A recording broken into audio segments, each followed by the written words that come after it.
નમસ્કાર, કોમોડિટી લાઈવમાં આપનું સ્વાગત છે અને કોમોડિટી બજારની ગતિવિધિની ચર્ચા કરવા હાજર છું હું ઝરણા રખંટી. તો સૌપ્રથમ નજર કરી લઈએ કોમોડિટીઝને લગતી હેડલાઇન્સ પર. ક્રૂડમાં દબાણ વધ્યું, બ્રેન્ટના ભાવ $76 પાસે પહોંચ્યા. યુએસ અને ચાઇના તરફથી નબળી માંગની અસર રહેતા કિંમતોમાં વેચવાલી. સોનામાં રેન્જ બાઉન્ડ કારોબાર, કોમેક્સ ઉપર ભાવ $2500 નીચે આવ્યા. ચાંદીમાં પણ $29 નીચે નોંધાયો કારોબાર. ડોલર ઇન્ડેક્સમાં આવેલી મજબૂતીની રહી અસર. બેઝ મેટલ્સમાં પણ વેચવાલી. ચાઇનાના નબળા ફેક્ટરી એક્ટિવિટી અને મેન્યુફેક્ચરિંગના આંકડાઓથી કિંમતો ઘટી. એલ્યુમિનિયમ ફ્યુચર્સ $2450 નીચે આવ્યું. અને ગુજરાતમાં ગુવાર અને એરંડાના વાવેતરમાં ગત વર્ષથી 21% ઘટાડો. કુલ ખરીફ વાવેતર સારું રહેવા છતાં ગત વર્ષથી 2.5% વાવેતર ઘટ્યું.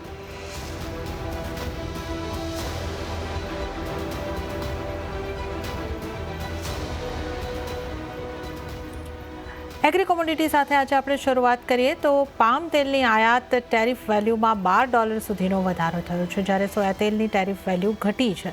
હવે આગળ આયાતી તેલોની તેજીમાં વધુ વધારો થાય તેવી આશા બની રહી છે. સાથે જ ગુજરાતમાં ગુવાર અને એરંડાના વાવેતરમાં ગત વર્ષથી 21% ઘટાડો નોંધાયો છે. સાથે જ ગુજરાતમાં સારો વરસાદ હોવા છતાં કુલ ખરીફની વાવણીમાં ઘટાડો નોંધાયો છે. એ સાથે જ એનસીડીએક્સ પર ટ્રેડેડ એગ્રી કોમોડિટીની વાત કરીએ તો મસાલા પેકમાં આજે વેચવાલી રહી. સૌથી વધારે ઘટાડો હળદરમાં જોવા મળ્યો અને સાથે જ ગુવાર પેક તરફથી પણ મિશ્ર સંકેતો રહ્યા છે. તે સિવાય કપાસિયા ખોળમાં પણ 0.5%થી વધુનો ઘટાડો જોવા મળી રહ્યો છે. એગ્રી કોમોડિટીઝ અંગે આપણે ચર્ચા કરીશું. ટ્રેડબુલ સિક્યોરિટીઝના ભાવિક પટેલ આપણી સાથે જોડાઈ ગયા છે. ભાવિકજી, સ્વાગત છે આપનું સીએનબીસી બજાર પર. આજે આપણે એગ્રી કોમોડિટીઝની સાથે શરૂઆત કરીએ તો મસાલા પેકમાં આપણે જોઈએ હળદરમાં ફરી પાછું એક દબાણ આવતું દેખાઈ રહ્યું છે. 3% દબાણ સાથે આજે આપણે કારોબારની શરૂઆત થતાં જોઈ છે. મસાલા પેકની જો આપણે ઓવરઓલ નજર કરી લઈએ તો જીરામાં ફ્લેટ કારોબાર, ધાણામાં પણ થોડું દબાણ બની રહ્યું છે. તો મસાલા પેક પર આપની કઈ રીતનો વ્યૂ બની રહ્યો છે? મસાલા પેકમાં આપણે જોઈએ તો આઈ થિંક થોડા બે કોન્ફ્લિક્ટિંગ વ્યૂઝ છે. એક તો આપણે જોઈએ કે ઓલરેડી પ્રાઇસીસ સારી એવી કરેક્શન આવી ચૂક્યું છે, એટલે અહીંયાથી હવે વધારે મેજર કરેક્શન દેખાઈ નથી રહ્યું. એટલે એક તરફ થોડુંક પોઝિટિવ છે, બટ બીજી તરફ આપણે ફંડામેન્ટલ્સ જોઈએ તો થોડું નેગેટિવ છે. કારણ કે આ વખતે જે ડિમાન્ડ જે છે ખાસ કરીને એક્સપોર્ટની અને લોકલની એ ઓછી છે. હાલમાં જે છેલ્લો વરસાદ આવ્યો એના લીધે જે ઉભો પાક છે એને થોડુંક ઇમ્પ્રુવમેન્ટ યીલ્ડ મળશે. અને બીજું આપણે જોઈએ તો અત્યારના જે માલ આવી રહ્યો છે મંડીમાં એની ડિમાન્ડ નથી, વેચાઈ નથી રહ્યો. એટલે પ્રાઇસીસ ઉપર સસ્ટેન થાય એવું થોડુંક ડિફિકલ્ટ રહે છે. બટ આટલા નીચેના ભાવમાં પણ મને નથી લાગતું કે પ્રાઇસીસ ઓલરેડી બહુ વધારે કરેક્ટ થઈ શકે છે. એટલે મને લાગે છે કે 1 થી 2 અઠવાડિયા સુધીમાં 12,000 થી 14,000ની જે રેન્જ છે એ જ લાગી રહ્યું છે કે એમાં જ ટ્રેડ કરશે.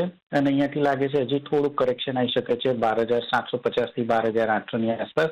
તો ત્યાંથી એકવાર ખરીદીની મોકો મળી શકે છે 12,400ના સ્ટોપ લોસથી. ઉપરનો ટાર્ગેટ રાખી શકાય 14,000નો. તો એટલે 2 વીકમાં મને મેજર કોઈ મૂવમેન્ટ દેખાતી નથી. 12 થી 14,000ની રેન્જ જ દેખાઈ રહી છે. ઓકે, તો આવનારા 2 સપ્તાહમાં આપણે જોઈએ તો આપણે જો હળદરની વાત કરીએ તો 12,000 થી 14,000ની વચ્ચે એક નાની રેન્જની અંદર કારોબાર થતો દેખાઈ શકે છે. તો તમે 14,000ના ટાર્ગેટ માટે ઘટાડે જો ખરીદી કરવી હોય તો કરીને ચાલી શકો છો. પણ આ એક નાની રેન્જની અંદર હળદરની અંદર કારોબાર થતો દેખાઈ શકે છે. આગળ જો આપણે વાત કરી લઈએ ગુવાર પેકની, ત્યાં થોડો ઘટાડા તરફીના માહોલ દેખાઈ રહ્યો છે. 5% થી 0.5%નું દબાણ ગુવાર પેકની અંદર બનતું દેખાઈ રહ્યું છે. ગુવાર પેક પર આપનો કઈ રીતનો વ્યૂ રહેશે ભાવિકજી? ગુવારમાં પણ આપણે યુઝ્યુઅલી હિસ્ટોરિકલી જોઈએ છે તો આઈ થિંક ઓક્ટોબર એન્ડ પછી જ આપણને કોઈ તેજી જોવા મળે છે. હાલ અત્યારના પણ તમે જેમ કીધું કે વાવણી થોડી ઓછી છે, but clear picture September and સુધીમાં પડશે, જ્યારે ઓવરઓલ આઈ થિંક વરસાદ જશે પછી ખબર પડશે કે કેટલી વાવણી થઈ છે અને કેટલો માલ એક્સપેક્ટેડ છે આવી શકે છે. એટલે એની પહેલા મને નથી લાગતું કે કોઈ મેજર તેજી આવી શકે છે. આ આપણે છેલ્લા 3 મહિનાથી જોઈ રહ્યા છે કે 5200 થી 5600ની એક રેન્જ છે એ જ પકડી રાખ્યું છે. મને લાગે છે કે આ રેન્જ જે છે એ જ પકડી રાખશે આગળ જતા પણ. બટ આજના દિવસમાં એટલે છેલ્લા 3 દિવસથી આપણને થોડીક તેજી જોવા મળી છે. તો લાગે છે કે આ સ્લાઇટલી કન્ટિન્યુ થઈ શકે છે 5400 સુધીનું. તો આજના દિવસમાં 5300ની આસપાસ બાય કરી શકે છે 5270ના એસએલથી, અને 5400નો ટાર્ગેટ રાખી શકાય ગુવાર સીડ સપ્ટેમ્બરમાં. ઓકે, તો ગુવાર સીડ સપ્ટેમ્બરમાં અહીંયા આગળથી ખરીદારી કરવાની સલાહ છે. 5300ની આસપાસ 5270નો સ્ટોપ લોસ રાખવાનો રહેશે અને 5400ના ટાર્ગેટ તમને સપ્ટેમ્બર કોન્ટ્રાક્ટની અંદર બનતા દેખાઈ શકે છે. તો આપણે ખાસ કરીને ગુવાર પેકમાંથી ખાસ ચર્ચા અહીંયા આગળથી કરી છે. ગુવાર સીડ પર ખરીદારીની સલાહ બનતી દેખાઈ રહી છે. આપણે ભાવિકજી ગઈકાલે ખાસ ચર્ચા કરી હતી કોકુડની, કપાસિયા ખોળની. કાલે મોટી મૂવમેન્ટ હતી, આજે 0.5% જેવું દબાણ અહીંયા આગળથી બનતું દેખાઈ રહ્યું છે. તો હવે અહીંયા આપનો કઈ રીતનો વ્યૂ રહેશે? અહીંથી હજી પણ મારે તેજીનો જ વ્યૂ છે, બટ જે કે આપણે ગઈકાલે જોયું તો કે ખાસ એવી એક મોટી મૂવમેન્ટ આવ્યા પછી આજે જોઈએ છે તો એક સાઇડવેઝ છે. હજી પણ લાગે છે કે આ થોડુંક હજી પણ કરેક્શન જો આવી શકે 3600ની આસપાસ, તો એક સારી ઓપોર્ચ્યુનિટી જરૂરથી છે લોંગ કરવા માટેનું. કારણ કે આપણે જોઈ રહ્યા છે કે એટલીસ્ટ જે કોટનનો આઉટપુટ જે છે એ ઓછું જ છે એક્સપેક્ટેડ, અને છેલ્લે જે વરસાદ થયો છે એના લીધે પણ yieldની થોડી અસર થશે. તો મને લાગે છે કે હજી પણ આ જે તેજી છે યથાવત રહી શકે છે 3800ની આસપાસ. ગઈકાલની આટલી મોટી તેજી પછી ડેફિનેટલી થોડીક પ્રોફિટ બુકિંગ ને સાઇડવેઝ જરૂરથી આવશે.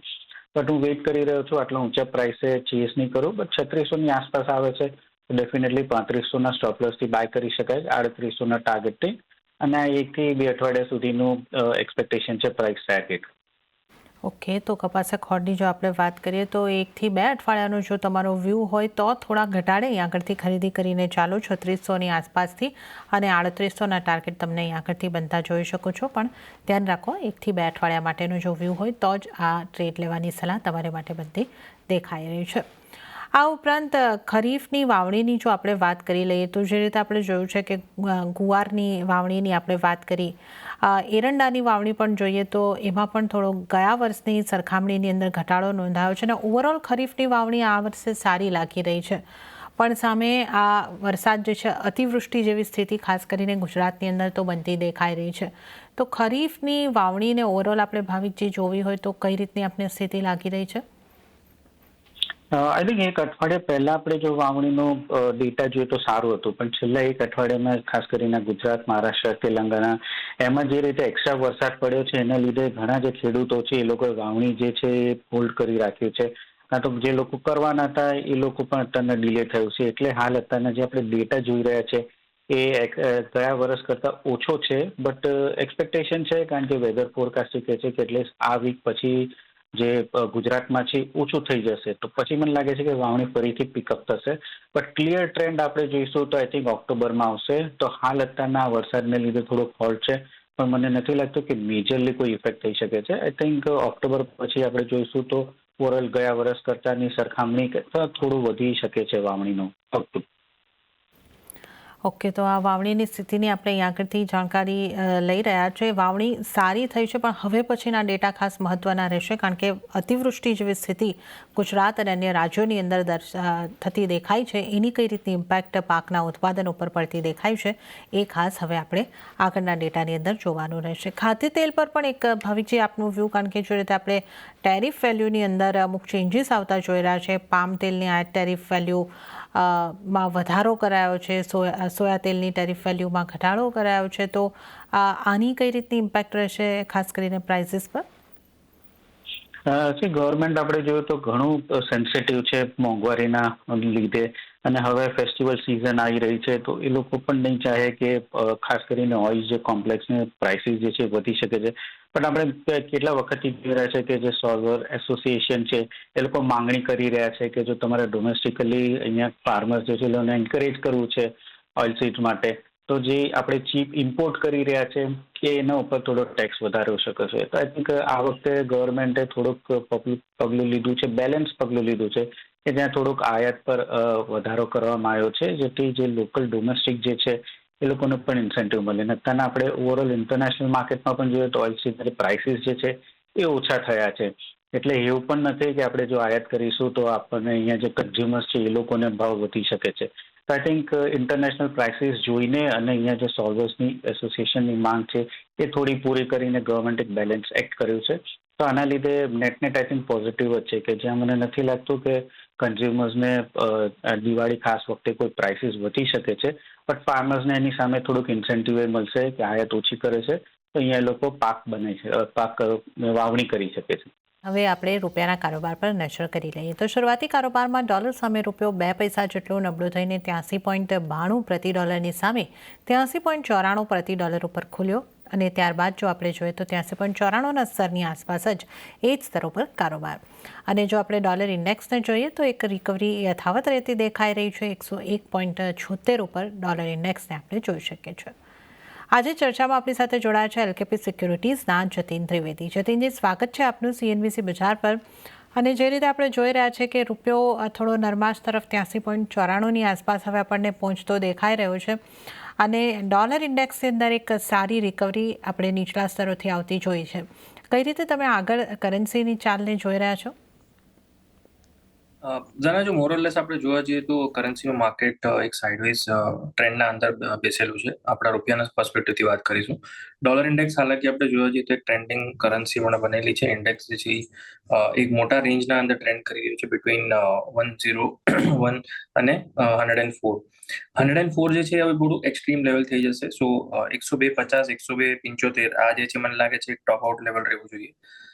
આનાથી ઉપર તો મને નથી લાગતું કે ડોલર ઇન્ડેક્સના અંદર મોમેન્ટમ આગળ જવું જોઈએ. ડોલર ઇન્ડેક્સના હાયર સાઇડની કેપ આપણે કહી લઈએ તો લોઅર એન્ડ પર 100.50 અને 101 આના રેન્જના અંતર એક સપોર્ટ પણ લઈ રહ્યો છે. સો જ્યાં સુધી ફેડરલ રિઝર્વની પોલિસીની અપડેટ્સ ડિસ્ક્લોઝ નથી થતી 18 સપ્ટેમ્બરે, ત્યાં સુધી આ રેન્જને જ પ્લે કરતો રહેશે. સો 100.50 અને 102.50 આ એક મોટા ભાગે $2ની રેન્જ જે છે પકડીને ચાલો. એના સામે રૂપિયો જે છે ક્યાંય ને ક્યાંય FISના ઇન્ફ્લોઝનું જે પાર્ટિસિપેશન છે એનાથી સપોર્ટ મળી રહ્યો છે. સાથે સાથે જ ક્યાંય ને ક્યાંય આપણા ઇન્ટરેસ્ટ રેટ જે છે આગળ ચાલતા જો યુએસના ઇન્ટરેસ્ટ રેટ કટ થાય, ગ્લોબલી માર્કેટ્સમાં ઇન્ટરેસ્ટ રેટ કટ થાય તો એન્ટિસિપેટેડ રહેશે કે ફ્રોમ અરાઉન્ડ અબાઉટ ડિસેમ્બરથી ઇન્ડિયામાં પણ ઇન્ટરેસ્ટ રેટ કટનો ચાન્સીસ વધી જાય છે. ઇફ નોટ ડિસેમ્બર દેન મે બી જાન્યુઆરી ફેબ્રુઆરીથી RBIનું પણ ઇન્ટરેસ્ટ રેટ કાપ થવાનો ઇન્ટરેસ્ટ વધી શકે છે. બિકોઝ આપણે ત્યાં ઘરેલું ઇકોનોમીમાં પણ ઇન્ફ્લેશન જે છે થોડુંક ઘણું સારું અમથું નીચેના લેવલ્સ પર આવીને બંધ થયું હતું લાસ્ટ ટાઈમના data according. So I think range આપણે જોવા જઈએ એ ક્યાંય ને ક્યાંય સાઇડવેઝ લોઅર લેવલ્સ પર બનેલી છે રૂપિયાના માટે. 83.75 83.80 ઓન ધ હાયર એન્ડ છે અને 84.10 ઓન ધ લોઅર એન્ડ રૂપિયાના માટે રેન્જ બનેલી છે. ઓકે, તો એક રેન્જની અંદર જ રૂપિયો આપણને આગળ પણ યથાવત રહેતો દેખાઈ શકે છે. એના પર અસર કરતા પરિબળોની પણ આપણે વાત કરી, પણ હવે આપણે સોનાના કારોબાર પર નજર કરી લઈએ તો US ડોલર અને ટ્રેઝરી યીલ્ડમાં આવેલી મજબૂતીને કારણે સોનાની કિંમતો પર ઉપલા સ્તરેથી નરમાશ આવતી જોવા મળી છે. જ્યાં કોમેક્સના ભાવ $2,500ની નીચે સરકતા જોવા મળ્યા છે, પણ 2494 $2,500 હલકા નીચે અને સ્થાનિક બજારમાં પણ આપણે લગભગ ફ્લેટિશ મોમેન્ટમ જોઈ રહ્યા છે. 71,480 પર કારોબાર. અને હવે બજારની નજર આવનારા શુક્રવારે જે યુએસના નોન ફાર્મ પેરોલના આંકડા આવશે એના ઉપર બનેલી છે. જતીનજી, સોના ઉપર તમારો કઈ રીતનો વ્યૂ અહીંયા આગળથી બની રહ્યો છે? એક જે રીતે આપણે $2,500ના લેવલ જળવાતા જોયા હતા ત્યાંથી હલકી એવી નરમાશ આવતી દેખાઈ રહી છે, તો આગળ આપનો સોના ઉપર કઈ રીતનો વ્યૂ રહેશે? જના જો આમાં બે કી મેટ્રિક્સ રહેશે. આઈ થિંક સપ્ટેમ્બર 18ના પહેલા હજી બે મેઇન કી ડેટા આવવાના બાકી છે. એક જે છે એ શુક્રવારના દિવસે આવવાના છે અનએમ્પ્લોયમેન્ટ અને નોન ફાર્મ પેરોલ્સના ડેટા, અને આગળ ચાલતા ઇન્ફ્લેશનના ડેટા જે આઈ થિંક અરાઉન્ડ સેકન્ડ વીકના સપ્ટેમ્બરના આજુબાજુ રહેશે. સો મને લાગે છે આ ગોલ્ડના પ્રાઇસ જે છે ક્યાંય ને ક્યાંય બહુ મોટા ભાગે બહુ મોટું ટ્રેન્ડ અહીંયાથી ના દેખાડે પોલિસીના પહેલા. ડેટા સ્પેસિફિકલી થોડુંક નીચક રિએક્શન જરૂર આવશે આના અંદર, બટ મને નથી લાગતું કે ગોલ્ડના અંદર અહીંયાથી બહુ મોટા ભાગે તમારે હમણાં ફિલહાલ સ્ટ્રોંગ ટ્રેન્ડ બેઝ રેલી પકડવી જોઈએ. રેન્જ બાઉન્ડ માર્કેટ છે અને થોડુંક વોલેટાઇલ સાથે એક રેન્જના અંદર ટ્રેડ કરી રહ્યું છે. આ વીકની આપણે વાત કરી લઈએ સ્પેસિફિકલી તો નોન ફાર્મ પેરોલ્સના ડેટા જે છે ક્યાંય ને ક્યાંય હાયર એન્ડ પર એક્સપેક્ટેડ છે. પ્રીવિયસ રીડિંગના કમ્પેરિઝનમાં થોડુંક હાયર એક્સપેક્ટેશન છે, જેના કારણથી ગોલ્ડ પર થોડું પ્રેશર અહીંયા આ વીકમાં બની શકે છે. અનએમ્પ્લોયમેન્ટના ડેટા જે છે ઇનલાઇન એક્સપેક્ટેડ છે. સો આઈ થિંક એનું વર્ણન જ્યારે ડિસ્ક્લોઝ થશે શુક્રવારના દિવસે સાંજના ટાઈમ પર, ત્યારે આપણે જોશું કે કેવું એના અંદર ઇમ્પેક્ટ આવે છે. But according to non farm payrolls એમ લાગે છે કે થોડુંક ઇમ્પેક્ટ જે છે ક્યાંય ને ક્યાંય થોડુંક નેગેટિવિટીના સાથે થઈ શકે છે going towards the Friday trading session. થર્સડેના દિવસે એક ઇમ્પોર્ટન્ટ હજી ડેટા જે છે ADP non farm employment change. જો એમ્પ્લોયમેન્ટ ચેન્જના ડેટા જો હાયર એન્ડ પર આવે છે તો ડેફિનેટલી તમને પેરોલ્સના ડેટા પણ જે છે એ હાયર એન્ડ પર જોવા મળશે, અને એક્સપેક્ટેડ છે કે નોન ફાર્મ એમ્પ્લોયમેન્ટ ચેન્જ પણ જે છે એ હાયર એક્સપેક્ટેડ આવી શકે છે. સો આઈ થિંક આ વીકને મોટાભાગે જોવા જઈએ તો ક્યાંય ને ક્યાંય સેલ ઓન રાઇઝની સ્ટ્રેટેજી પકડીને ચાલી શકાય છે, બિકોઝ હમણાં ફિલહાલ મને બહુ વધારે કંઈ એમાં તેજી નથી દેખાઈ રહી, અને સ્પેશિયલી ચાર્ટ્સમાં પણ જોવા જઈએ તો 72,000 પાસે એક સ્ટ્રોંગ હર્ડલ અને રેઝિસ્ટન્સ પ્લેસ છે, અને સાથે સાથે જ ઇન્ટરનેશનલ કોમેક્સમાં પણ $2,500 $2,505 ઉપર જે છે ક્યાંય ને ક્યાંય બહુ સ્ટ્રોંગલી રેઝિસ્ટન્સ લઈ રહ્યો છે ગોલ્ડ જે છે હાયર એન્ડ પર ક્રોસ થવાનું, એસ્પેશિયલી ક્લોઝિંગ બેસિસ પર. સો લોઅર એન્ડ પર હું એક્સપેક્ટ કરું છું અરાઉન્ડ અબાઉટ 70,800 70,600 સુધીના લેવલ્સ આવી શકે છે. સો ટાર્ગેટ અરાઉન્ડ 70,600 અને 800 પાસે રાખીને અને સ્ટોપ લોસ 72,100 પાસે રાખો, અને એન્ટ્રી લેવલ જે છે તમારી કરંટ માર્કેટ પ્રાઇસ અને થોડો ઉછાળો આવે અરાઉન્ડ 71,650 સુધી, તો ત્યાં થોડુંક હજી એડ કરી શકો છો પોઝિશન. ગોલ્ડ મિની ગોલ્ડ આ બે ઓપ્શન જે છે અવેલેબલ છે ટ્રેડ કરવા માટે, જે ટ્રેડર્સ છે એમના માટે પોતાના રિસ્કના હિસાબે ટ્રેડ લેવું. ઓકે, તો સોના ઉપર આ વ્યૂ એક ઘટાડો અહીંયા આગળથી આવતો આપણને દેખાઈ શકે છે. તો 70,800થી 70,600ના એક અહીંયા આગળથી તમને ટાર્ગેટ બનતા દેખાઈ શકે છે. સ્ટોપ લોસ 70,000નો રાખીને ચાલો, તો આ એક વ્યૂ ખાસ કરીને સોનાની ઉપર બનતો દેખાઈ રહ્યો છે. હવે જો આપણે ચાંદીની આગળથી વાત કરી લઈએ તો ચાંદીમાં પણ નરમાશ રહેતા વૈશ્વિક બજારમાં આશરે 5% વધારેનું દબાણ સાથે $29 નીચે કારોબાર થતો દેખાઈ રહ્યો છે. લગભગ 0.46%નું દબાણ હવે આપણે કોમેક્સની ઉપર જોઈ શકીએ છીએ, અને સ્થાનિક બજારમાં જો આપણે જોઈએ તો ત્યાં પણ 5% કરતાં વધારેનું દબાણ 82,153 ઉપર ચાંદીમાં કારોબાર થતો દેખાઈ રહ્યો છે. જતીનજી, ચાંદી ઉપર આપનો કઈ રીતનો વ્યૂ બની રહ્યો છે? અહીંયા મેટલ્સમાં પણ નરમાશ છે, તો ચાંદીમાં કઈ રીતની આપની સલાહ રહેશે? જરા સેમ વ્યૂ છે. ગોલ્ડ અને સિલ્વર બે મને લાગે છે થોડા વીકનેસ સાથે જ ટ્રેડ થશે આ વીકના અંદર. સેલ ઓન રાઇઝની સ્ટ્રેટેજી જે છે એ મારી બનેલી મને લાગી રહી છે, અને ટેકનિકલી પણ જોવા જઈએ તો જે મેં ગોલ્ડ માટે કીધું કે રેઝિસ્ટન્સ પ્લેસ છે, અને જે હિસાબથી ઇન્ટરનેશનલ માર્કેટમાં પણ પ્રાઇઝીસ હાયર એન્ડ પર ટકી નથી રહ્યા, એવી રીતે જ MCX પર લોઅર લેવલ્સ પર ટ્રેડ જે છે ક્યાંય ને ક્યાંય આવી શકે છે. સિલ્વર જે છે એ ડિસેમ્બર કોન્ટ્રાક્ટની હું વાત કરીશ, હજી પણ રેઝિસ્ટન્સ લઈ રહ્યો છે. 85,500નું એક સ્ટ્રોંગ રેઝિસ્ટન્સ છે એના અંદર. સો જ્યાં સુધી 85,500ના ઉપર ક્લોઝિંગ નથી થતું ત્યાં સુધી વીકનેસ જે છે થોડીક અહીંયાથી વધી શકે છે ટુવર્ડ્સ 83,000 83,500 સુધીના લેવલ્સ નીચેમાં આવી શકે છે, બિકોઝ કોમેક્સમાં પણ 2845 2850 એક સ્ટ્રોંગ હર્ડલ બનેલો છે, અને $28 સુધીના લેવલ્સ જે છે મને લાગે છે આ વીકના અંદર ટચ થઈ શકે છે. ગોઈંગ ટુવર્ડ્સ ફ્રાઇડે, જો ફ્રાઇડેના ડેટાના પહેલા અગર 3-4 દિવસ વીકનેસ રહી ગોલ્ડ સિલ્વરના અંદર, તો ઇરરિસ્પેક્ટિવ જે બી ડેટા આવશે ફ્રાઇડેના દિવસે એના પછી પુલબેક તમને જોવા મળી શકે છે. સો ડેટા સ્પેસિફિકલી અપ્રોચ રાખીને અગર નથી ચાલો છો તો એન્ટિસિપેટેડ ડેટાના પાછળ વીકનેસના સાથેનું ટ્રેડ અહીંયા બની રહ્યું છે ગોલ્ડ અને સિલ્વર બેના અંદર. ઓકે, તો ગોલ્ડ સિલ્વર બંનેમાં અહીં આગળથી આપણે ઘટાડા તરફીનો માહોલ બનતા જોઈ શકીએ છીએ, અને આગળ જે ગુરુવાર શુક્રવારે જે ડેટાઝ આવવાના છે એના ઉપર ખાસ નજર આપણે રાખવાની રહેશે. હવે વાત જો મેટલની કરી લઈએ તો શરૂઆતી કારોબારમાં સ્થાનિક બજારમાં બેઝ મેટલ્સ તરફથી મિશ્ર સંકેતો મળ્યા. લેડમાં થોડી ઘણી પોઝિટિવિટી હતી, જ્યારે બાકીની મેટલ્સમાં 0.5% કરતાં વધારેનું દબાણ હતું. લેડમાં પણ હવે આપણે ફ્લેટ ટુ નેગેટિવ કારોબાર જ જોઈ શકીએ છીએ. ઉલ્લેખનીય છે કે ચાઇનાના નબળા ફેક્ટરી એક્ટિવિટી અને મેન્યુફેક્ચરિંગના આંકડાઓથી બેઝ મેટલ્સની ચાલ બગડતી જોવા મળી. જતીનજી, બેઝ મેટલ્સને તમે હવે અહીંયા આગળથી કઈ રીતે જોઈ રહ્યા છો? 800ના નીચે હવે ફરીથી આપણે કોપરને પહોંચતી જોઈ રહ્યા છે. એલ્યુમિનિયમમાં પણ એક સારી મજબૂતી આવ્યા બાદ થોડું દબાણ સાથેનો જ કારોબાર છે, તો કઈ રીતનો વ્યૂ આપનો બની રહ્યો છે? મેટલ્સમાં કઈ મેટલ પર કઈ રીતનો ટ્રેડ લેવો જોઈએ? જો સ્ટ્રોંગલી જે મેટલ્સ માર્કેટના અંદર જે ટ્રેડ કરે છે એમને એસ્પેશિયલી વ્યૂ પોઈન્ટ્સ છેલ્લા લાસ્ટ 2 હપ્તામાં મળેલા હતા કે પોઝિટિવ સાથેનો ટ્રેન્ડ થઈ રહ્યો છે, અને થોડુંક વધેલા પોઝિશન્સ જે હતા ઓવરબોટ પોઝિશન્સ જેવું લાગી રહ્યું હતું, અને ક્યાંય ને ક્યાંય થોડું કન્સોલિડેશન અને સાઇડવેઝ રેન્જ બાઉન્ડ અને પ્રોફિટ બુકિંગ થઈ શકે છે એવું આપણે લાસ્ટ વીકમાં ડિસ્કશન કર્યું હતું. મને લાગે છે અહીંયાથી થોડુંક હજી પ્રોફિટ બુકિંગ આવી શકે છે towards the levels of around 255 અને 260ના વચ્ચે ઝિંકના પ્રાઇસીસ આવી શકે છે, અને 785 790 સુધી કોપરના પ્રાઇસીસ તમને ટીપ થતા જોવા મળી શકે છે. સો ટ્રેડિંગ બેટના હિસાબે જોવા જઈએ તો 805ના સ્ટોપ લોસ સાથે કોપર સપ્ટેમ્બર સેલ કરીને ચાલી શકો છો કરંટ માર્કેટ પ્રાઇસના આજુબાજુથી, અને ઝિંકમાં પણ અરાઉન્ડ અબાઉટ 260 સુધીના ટાર્ગેટ્સ માટે થઈને સેલિંગ કરીને ચાલી શકો છો વિથ સ્ટોપ લોસ 268. ઓકે, તો ઝિંક અને કોપરની અંદર વેચીને કારોબાર કરવાની સલાહ તમારે માટે બનતી દેખાઈ રહી છે. ઝિંકની વાત કરીએ તો 260ના ટાર્ગેટ અને 268નો સ્ટોપ લોસ, અને જો કોપરની વાત કરીએ તો 805નો સ્ટોપ લોસ રાખીને તમે વેચીને કારોબાર કરી શકો છો. તો આ સલાહ અહીં આગળથી મેટલ્સ પૈકી. ક્રૂડની પણ વાત કરી લઈએ તો ક્રૂડ ઓઇલમાં પણ આજે દબાણ આગળ વધતું દેખાયું છે, જ્યાં બ્રેન્ટના ભાવ $78 નીચે જ યથાવત રહ્યા છે અને નાઇમેક્સ ક્રૂડની જો આપણે વાત કરીએ તો $73 આસપાસ કારોબાર. નાઇમેક્સમાં આપણે કહી શકીએ કે $74 નજીક કિંમતો પહોંચવા જઈ રહી છે અને MCX ઉપર પણ 6,213 થોડા દબાણ સાથે કારોબાર ચાલતો દેખાઈ રહ્યો છે. અહીંયા ચાઇનાના નબળા આર્થિક આંકડાઓની અસર ઓક્ટોબરમાં OPEC પ્લસ ઓઇલ સપ્લાય વધારે તેવા અનુમાનોની પણ કિંમતોની ઉપર અસર થતી જોવા મળી રહી છે.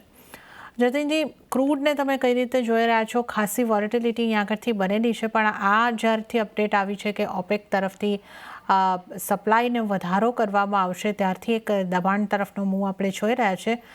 કઈ રીતનો આપનો વ્યૂ બની રહ્યો છે અહીંયા આગળથી ક્રૂડ પર? જના, જો આ વીકમાં સ્પેસિફિકલી વાત કરી લઉં તો ઓવરઓલ મને લાગે છે થોડુંક રેન્જ બાઉન્ડ વોલેટિલિટી રહી શકે છે બિટવીન 6100 અને 6000 અને 6100 મને લાગે છે અહીંયા એક બેઝ સપોર્ટના તરીકે તમે પકડીને ચાલી શકો છો ક્રૂડના માટે. અને હાયર એન્ડ પર ક્યાંય ને ક્યાંય 6300 6350 જે છે ક્યાંય ને ક્યાંય રેઝિસ્ટન્સ તમને લેતા જોવા મળશે. જે હિસાબથી લાસ્ટ 2 હપ્તાથી ઇન્વેન્ટરીઝ આવી રહી છે ક્રૂડની ક્યાંય ને ક્યાંય વધીને આવે છે, જે પ્રાઇસીસ સપોર્ટ નથી આપી રહ્યું. અને સાથે સાથે જ ઓપેકનું જે અપડેટ છે કે પ્રોડક્શન વધારવાનું એ ક્યાંય ને ક્યાંય મોટા ભાગે ક્રૂડને વીકનેસના તરફ લઈ ગયું છે રિસન્ટ ડેઝના અંદર. પણ હમણાં છેલ્લા 3-4 દિવસનું સેલિંગ જોઈ લઈએ તો ઘણું અમથું ઓબ્ઝર્વ થઈ ચૂક્યું છે. ગઈકાલના દિવસે થોડુંક પ્રાઇસીસે સપોર્ટ લીધો છે. સો અહીંયાથી કોન્ટ્રાબેટ લઈ શકાય છે વિથ સ્ટ્રિક્ટ સ્ટોપ લોસ. 6150 ના નીચે તમારે સ્ટોપ લોસ રાખીને ચાલવાનું છે. ટ્રેડિંગ બેટ રહેશે. આ ખાલી પોઝિશનલ ટ્રેડિંગ ના કરવી આના અંદર. 1 થી 2 દિવસનો વ્યૂ પોઈન્ટ રાખો. હાયર સાઇડ પર 6300 સુધીના ટાર્ગેટ રાખો અને લોઅર એન્ડ પર જે રીતે મેં કીધું 6150 ના સ્ટોપ લોસ રાખી 6300 અને 6325 ના ટાર્ગેટ રાખીને બાઇંગ કરીને ચાલી શકો છો. ઓકે, તો ક્રૂડની અંદર તમે ખરીદારી કરીને અહીં આગળથી ચાલી શકો છો. 6150નો સ્ટોપ લોસ રાખો અને 6300 સુધીના ટાર્ગેટ બનતા દેખાઈ શકે છે. તો ખરીદારીની સલાહ પણ આવ્યું માત્ર 1 કે 2 દિવસ માટે બનતો દેખાઈ રહ્યો છે. પોઝિશનલ વ્યૂ નથી, આનો ખાસ ખ્યાલ રાખજો. તો 1 કે 2 દિવસ માટે ક્રૂડની અંદર ખરીદારી કરીને ચાલવાની સલાહ તમારી માટે બનતી દેખાઈ રહી છે. અને ત્યારે જ જતીનજી, આપનો આભાર. આપ અમારી સાથે જોડાયા અને તમામ નોન એગ્રી કોમોડિટીઝ અંગે આપણે ચર્ચા કરી. આપનો આભાર. અને આ સાથે જ કોમોડિટી લાઈવમાં હાલ પૂરતું આટલું જ. હાલ મને પણ આપશો રજા, પણ વધુ અપડેટ અને સમાચારો માટે આપ CNBC બજાર સાથે જોડાયેલા રહો.